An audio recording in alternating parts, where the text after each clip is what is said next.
안녕하십니까. 세상의 모든 지식산업센터를 찾는 지산호감이 전해드립니다. 오늘은 지식산업센터의 분양 및 임대가 불법인가? 대해 말해보려 합니다. 지식산업센터는 주택처럼 대출 규제도 덜할 뿐더러 종부세 부과에서도 이점을 누리며 투자자들에게 인기 상품으로 떠올랐습니다. 그런데 지식산업센터 임대가 불법이라는 이야기도 간혹 돌곤 합니다. 개인이 임대 목적으로 분양받았을 때 국가 지정인 구로, 산업단지 등은 불법이며 다른 지역이 불법이 아니라고 하는데 과연 사실일까요? 즉 산업단지 안은 불법이며 산업단지 밖은 합법이라는 것입니다. 먼저 가산 디지털단지는 구로 디지털단지와 함께 국가산업단지로서 산업단지공단의 관리 아래 있습니다. 산지법이 적용되는 것은 모든 산업단지가 동일하지만 관리기관이 산업단지공단인지 지자체인지에 따라 최초 분양 혹은 매매 후에 즉시 임대가 가능한 시기 및 방법이 달라지는 것입니다. 그럼 산업단지 내에 있는 지식산업센터는 최초 분양 시에 아니면 매매를 통하여 즉시 임대 사업이 가능할까요? 정확하게 알기 위해서는 산지법을 참고해 봅시다. 산업집적 활성화 및 공장 설립에 관한 법률 제15조 제1항에는 사업 개시 신고 이후 또는 공장 설립 완료 신고 이후 임대 사업이 가능하다고 명시되어 있습니다. 여기서 명시된 임대 사업의 취지란 사업자가 사업을 진행하던 도중 공간 부족과 경영 악화, 사업장 이전의 이유들로 사업 목적 달성이 어려울 때 업종을 임대업으로 변경하고 임대 사업을 할 수 있다는 것입니다. 그래서 필요한 것이 공장 등록 완료 신고입니다.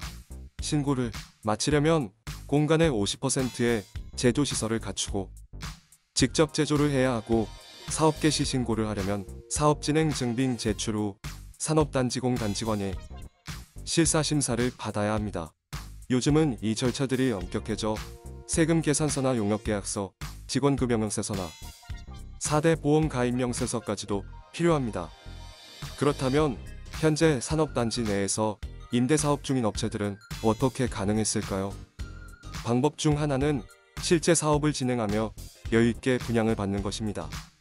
혹은 매매를 해서 공장 등록이나 사업 개시 신고를 빠르게 마무리하고 일부만 임대를 진행할 수도 있습니다.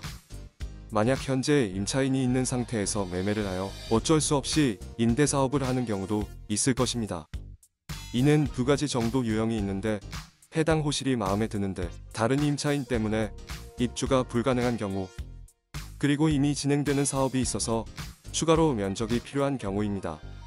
이럴 때는 소유권을 이전 받아도 입주가 불가능하므로 입주계약이나 실사 같은 절차 진행이 안됩니다. 대신 입주계약을 할 때부터 현 임차인에게 계약이 만료된 후 퇴거한다는 확인서를 제출하면 계약이 유예되니 참조하시길 바랍니다. 그럼 산업단지공단에 신고 없이 임대사업을 하면 어떻게 될까요? 보통 산업단지 내의 중개업소를 통하지 않고 지인끼리 거래를 하는 경우인데 산업단지공단에 입주계약을 체결하지 않고 임대사업을 진행하면 문제가 됩니다. 물론 임차인이 공장 등록이 필요없는 업종일 때 또는 임차인도 입주업종에 맞지 않아 입주계약이 어려운 경우에는 당분간 문제가 없을 수도 있습니다.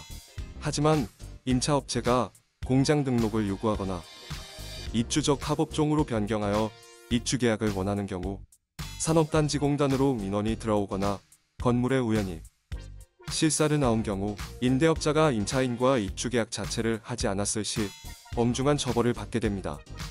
결론은 실제 사업을 하고 있다면 지식산업센터인데 사업에 유리하지만 순수 투자 목적으로만 알아볼 경우 주의할 점이 많다는 것입니다.